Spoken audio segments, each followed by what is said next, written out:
I'm gonna go work for the campaign. Oh, no, that's a bad idea. Bad idea. Too many Republicans in this town. Hey, boy. They hear my wife's working for the Democrats, they'll take their car someplace else to be fixed. That's a bad idea. No. Robert De Niro rules his family with an iron hand in This Boy's Life. One of the new movies we'll be reviewing this week on Siskel and Ebert, and we'll also look at Demi Moore and Robert Redford in Indecent Proposal and preview the much-awaited and much longer new home video version of The Abyss. I'm Roger Ebert of the Chicago Sun-Times. And I'm Gene Siskel of the Chicago Tribune. Our first movie is This Boy's Life, which features a strong, fresh script by two-time Oscar nominee Robert Getchell, telling the story of a divorced mom striking out on her own in the 1950s with her teenage son in tow. At first, their life on the road looks good when the mom, Ellen Barkin, meets a man played by Robert De Niro. So you're Toby. No. You're not Toby? No. Oh, he wants to be called Jack. It's silly, but you know, since he read those Jack London books, you know. Well, I'll call him anything he wants. I always say people can call me anything they want as long as they don't call me late for supper. Her son is played by Leonardo DiCaprio in a terrific performance, and he can't stand De Niro, which is a problem because Mom wants them to move in with De Niro more for security's sake than for love. Well, if you two get along and if things work out, he and I might get married. Suddenly, De Niro's character turns into a bully determined to break the spirit of Barkin's son. You just have to be well-behaved. Your rich daddy Duke doesn't care anything about you, so somebody's got to train you, and one of the things you've got to be trained in is not to be a hog and hog everybody's candy like a hog. What's the matter, honey? I will not referee! Now, what I like about this script is how it catches you by surprise with its potent subject matter. It starts out as a nostalgia piece, and then, much like the script of Son of a Woman, turns into a rallying cry for taking control of one's life by getting out of a bad situation. Robert Getchell wrote a similar script nearly 20 years ago called Alice Doesn't Live Here Anymore. This Boy's Life isn't quite at that level, but it's compelling enough to recommend. And credit should also go to Tobias Wolff. This is his autobiography, and indeed, the character played by Robert De Niro only died a year ago, so I imagine he wouldn't have enjoyed seeing this movie very much. One of the things that surprised me watching the film is that it's probably very easy and very standard to just give you a mean stepfather, somebody who is brutal and who is sadistic and who is sarcastic.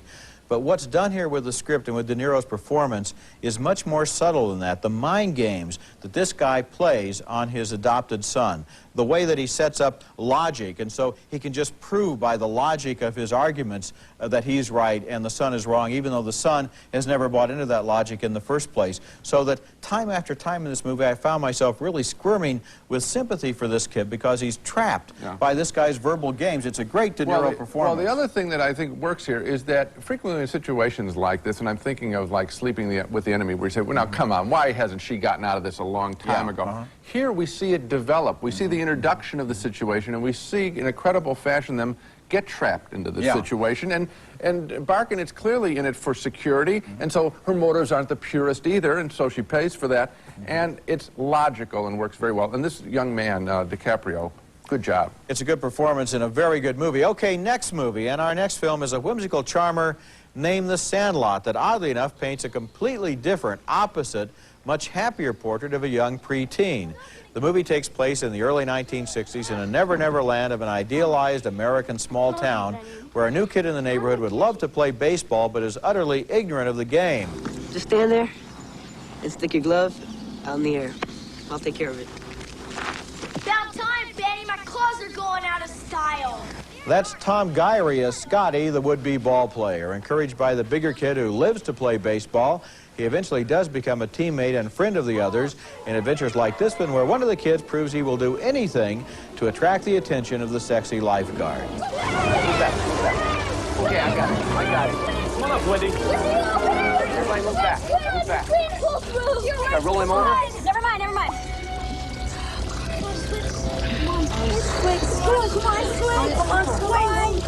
Come on, Squints. Oh, God, he looks like a dead fish.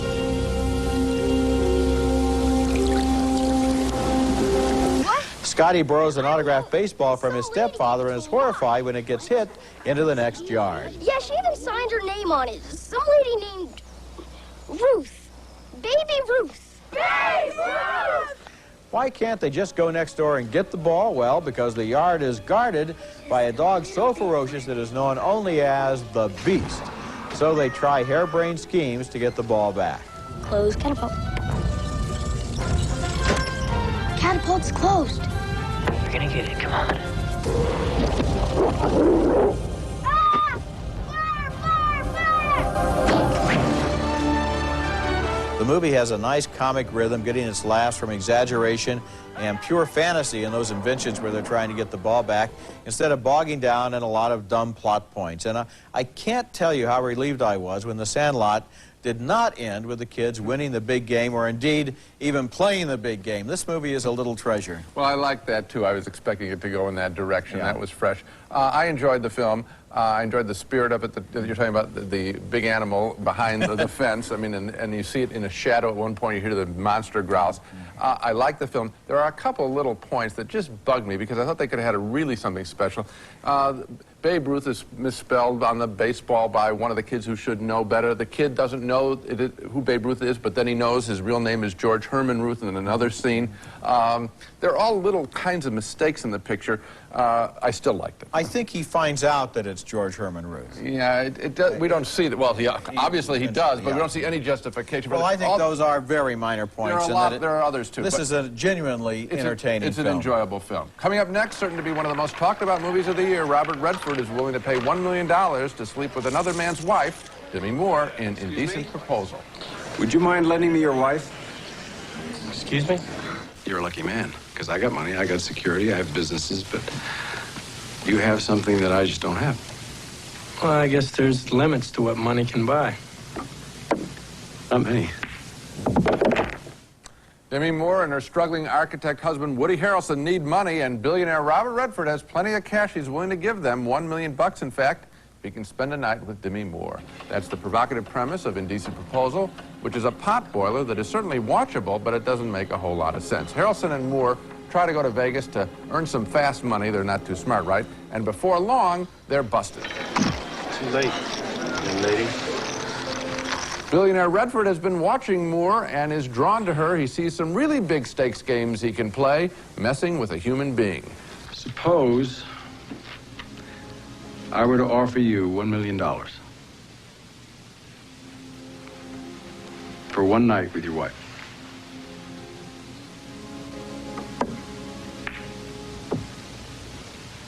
I'd assume you're kidding. Let's pretend I'm not. What would you say? He'd tell you to go to hell. I didn't hear him. Moore and Harrelson eventually take the offer, and suddenly, just like in sort of a serious version of Honeymoon in Vegas, she finds herself whisked away into the exotic world of a very, very rich man. You think I have to buy women?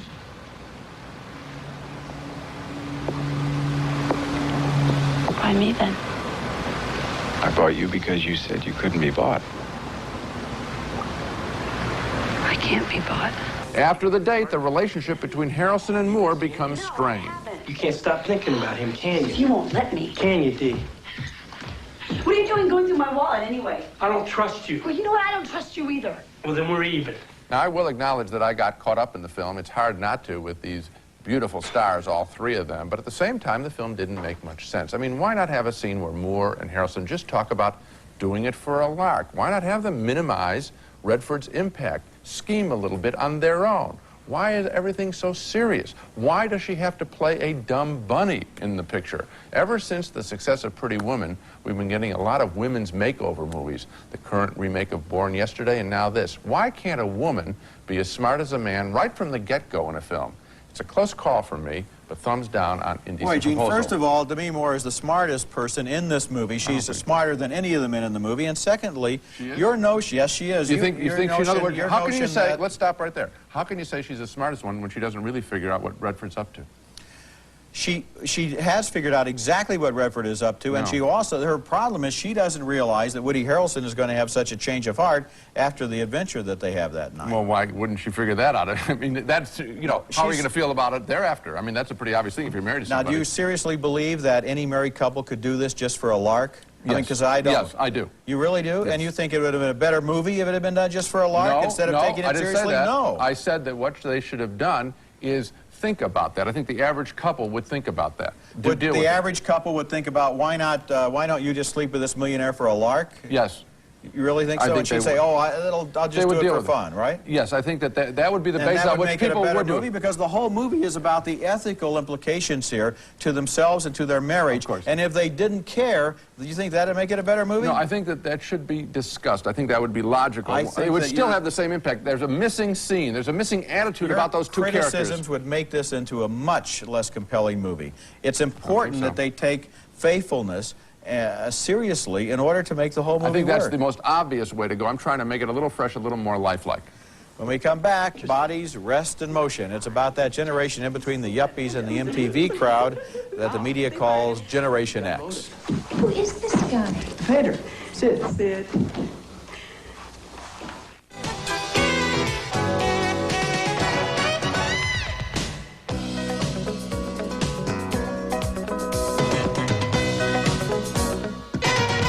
Discovery named Bodies, Rest, and Motion. It's directed by Michael Steinberg, who co-directed last year's wonderful The Water Dance, but here he's come up with a character study that's so slow-moving it almost seems to defy Newton's first law, which it is named after. The movie takes place in a fictional Arizona town where Bridget Fonda and Tim Roth are living together in an almost completely uneventful ennui until Roth decides it's time to move on to Butte, Montana, where he figures the future is to be found. Fonda doesn't much want to go with him, but she's so passive she's about ready to go anyway when he leaves without her and she meets a local house painter played by Eric Stoltz. I know that two people can meet each other and like that. It's like they've never been alone. But that's not life. Who says? We never met before last night, but we know each other. The fourth main character in the movie, played by Phoebe Cates, is Roth's former girlfriend and Fonda's current best friend. Like the others, she seems trapped in nothingness. You know, I was thinking that maybe we could be roomies, you know. Roomies? Just until you figure out what's next.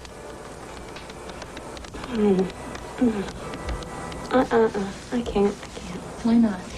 Because if I don't go now, I'll just wind up staying with him.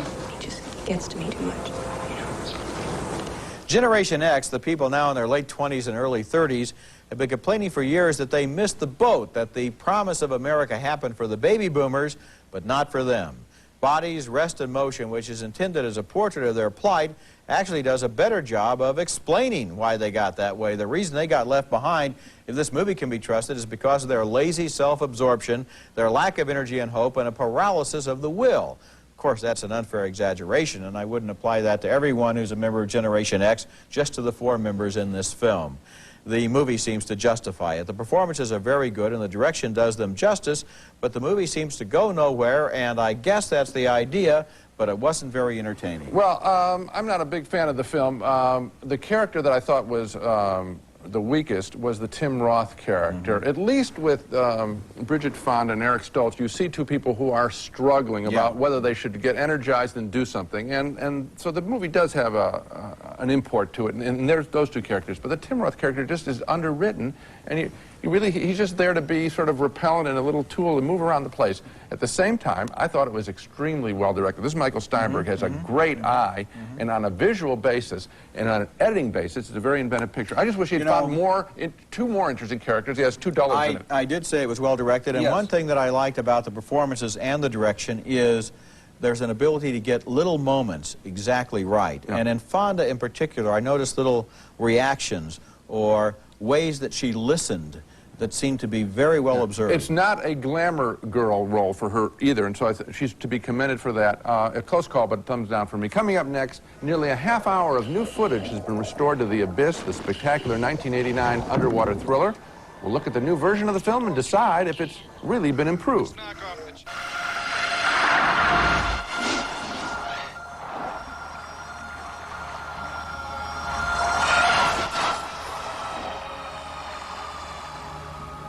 A strange light deep in the ocean holds the key to the mystery in The Abyss, a 1989 thriller from Terminator director James Cameron that is being re-released with nearly a half hour of new footage added. I liked the film when it first came out, but complained then that the ending seemed abrupt. The new footage rectifies that and other problems, and the resulting film is now quite impressive, sort of an underwater Close Encounters of the Third Kind. Ed Harris and Mary Elizabeth Mastrantonio play a strange couple who find themselves as part of a team of scientists, engineers, and military types trying to rescue a sunken nuclear submarine. This new scene adds to the combative nature of their relationship. Aren't you clever? Jesus, you're clever. You know, you should start your own talk show or something. Ask Dr. Bud. Advice to the lovelorn from 300 fathoms. Thank you. Thank you. But The Abyss is much more than a personal story. It is an underwater adventure film with stunning visual effects. It won the Oscar in that category, and here in more new footage, we see a couple of the crew members inspecting the sunken sub for radiation. Coffee, these are the missile hatches, right? That's right. Looks like a couple of the hatches have sprung. Radiation's nominal. The warheads must still be intact. How many are there? 24 Trident missiles, 8 MIRVs per missile. It's 192 warheads, Coffee. But the biggest change in the film occurs at the end, after Ed Harris encounters underwater aliens who have mastered control of water. In the new version, we see them warn the world to clean up its nuclear act. The aliens create a massive tidal wave that threatens to wipe out mankind. Okay, that's enough. I get the point. How do you know they're really gonna do it? Where do you get off passing judgment on us? You can't be sure.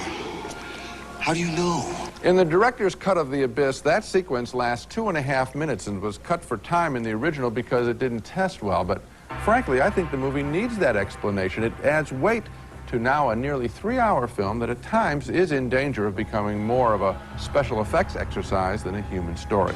The Abyss has been re-released in theaters in New York and Los Angeles, and now this new version has been placed on a fantastic new Laserdisc that is the first Laserdisc project of George Lucas's THX video division.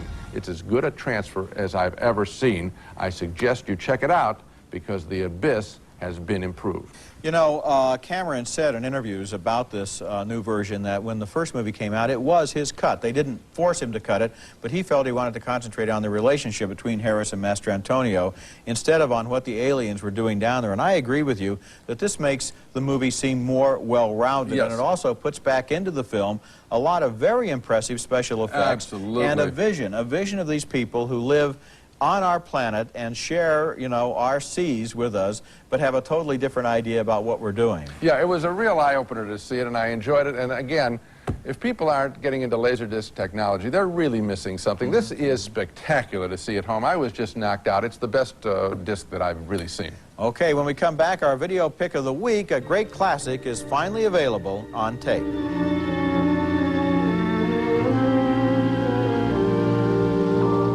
Video Pick of the Week, brought to you by Orville Redenbacher, the first and last name in popcorn.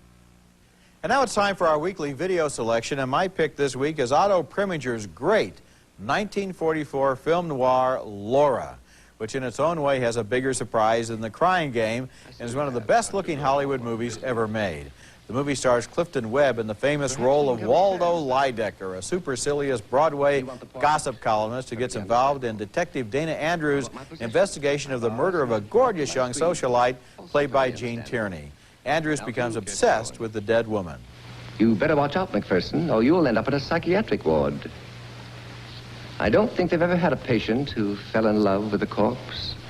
Laura came out on Laserdisc 5 years ago, but only now, for some reason, is it finally available on VHS videotape. This is one of Hollywood's great entertainments, and it's our video recommendation this week. Now let's take another look at the movies we reviewed on this program. 2 thumbs up for This Boy's Life, a portrait of a young man trapped by an abusive stepfather. 2 more thumbs up for The Sandlot, a charming and whimsical comedy about boys and baseball and a great big dog. A split vote on Indecent Proposal, with Robert Redford willing to pay $1 million for one night with Demi Moore. We both found it held our attention, but Gene disagreed with how the situation was handled. 2 thumbs down for Bodies, Rest in Motion, a static and curiously disengaged movie despite Michael Steinberg's perceptive direction. And finally, 2 thumbs up for the new video version of The Abyss, with 28 minutes of valuable new footage. That's it for this week. Next week, we'll be back with reviews of new movies, including Benny and June, an offbeat love story starring Johnny Depp, Mary Stuart Masterson, and Aidan Quinn, and Patrick Bergen and Anne Perriot in the romantic epic Map of the Human Heart. That's next week, and until then, the balcony is closed. Fashion Bug, 1,200 stores carrying the latest in junior, Mrs., plus, girls, and men's fashions. 1-800-FB-FITS and the letter U. Fashion Bug fits your life.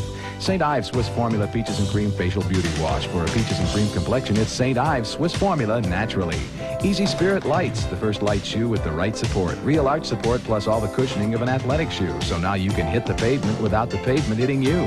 Sundance, made with pure fruit juice and sparkling water. No sugar added. With Sundance, great taste comes in colors, and so does great family refreshment.